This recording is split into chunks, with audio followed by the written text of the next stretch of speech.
This is the merlion, symbol of Singapore for strength, courage, resilience. Looks tiny to me. I don't reckon it's even 6'4" tall.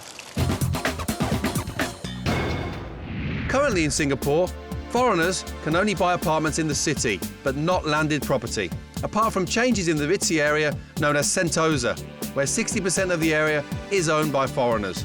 It is expensive, no matter what it seems. Occupancy rates across the city are currently sky high, with demand to match. Thank you very much. Now, let's meet someone who's satisfying that demand. Hi Dennis, how are you? Hi, how are you? Good to see you. Nice Good to see you in Singapore.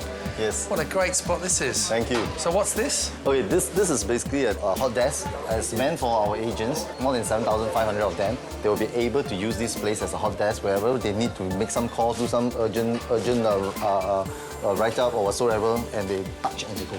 Okay. Because their business are all outside. Right. And the rest of the agents, basically, they will be able to go into their own respective places if they want to have a more permanent place like their office or their desk. And you've got how many agents in total? We have more than 7,500 agents in Singapore. Wow. Yes. In one entity, yes. And they're selling Singapore property every day, every week? Every day, every week, yeah, right. How many? How many a month are you selling?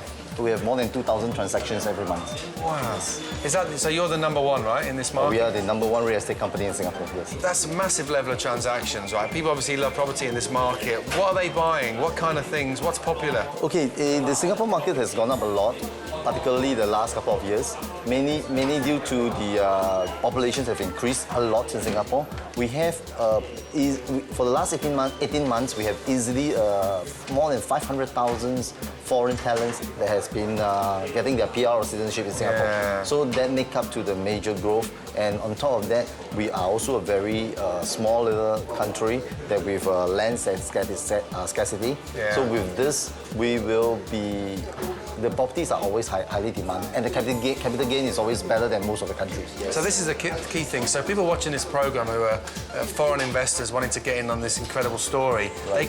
they can buy basically freehold or leasehold apartments. They Right. can't buy landed property unless it's in Sentosa. Unless they are citizens. Unless they're PR. Yes, no, unless they are citizens. Okay. They must be citizens to buy landed property. Okay. If they are PR, they can apply. They can apply to buy a landed property for their own use, not for investment. Okay, so big population growth, people with money, Right. small place, not much property, right? Yes, So kind of pretty basic, but you know, it makes yes. money. While we'll look at more specific properties in a moment, one of the more interesting concepts in Singapore has been created by the Housing and Development Board. Due to housing shortages in the early 1990s, the Singapore government set about creating several schemes. Among them, the Home Ownership for the People scheme and build-to-order homes. With more than 80% of Singapore's populations living in these flats, let's find out more about them. I'm with Pamela Chu this morning. Pam, sorry, don't call me Pamela. It's okay. Who's just got into, who's trying to get into the market. 26, quite difficult. Yep. Property prices at record levels now in Singapore. So HDB is too much money for you?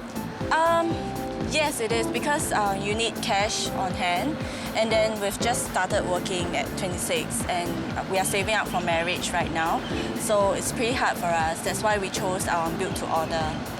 Built to order. So I don't know what that is. I've not heard of that before. So I just think people have been talking about this BTO. So what's that? Yeah, it's gaining popularity among like young couples right now, because typically with BTOs, you have to wait for about 3 to 4 years before you get your keys. So in the meantime, you can actually save up for your marriage plans, and then you start to pay off all your study loans as well. So timing-wise, it's perfect for us. That's from an investor's point of view. That's like an 4-year option on the market, which is brilliant.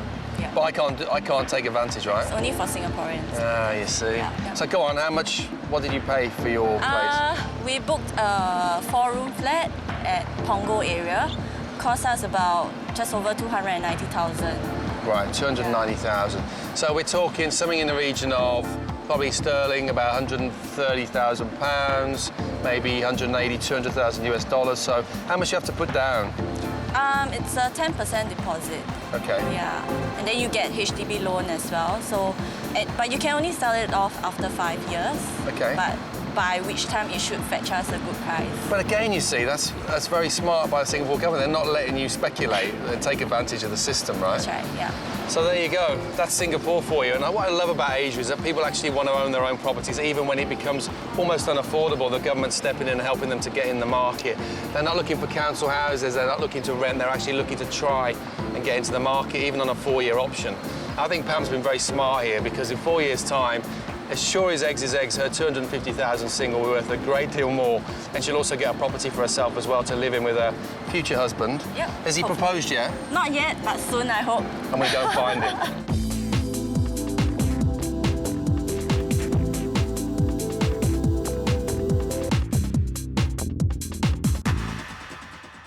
This one's even smaller.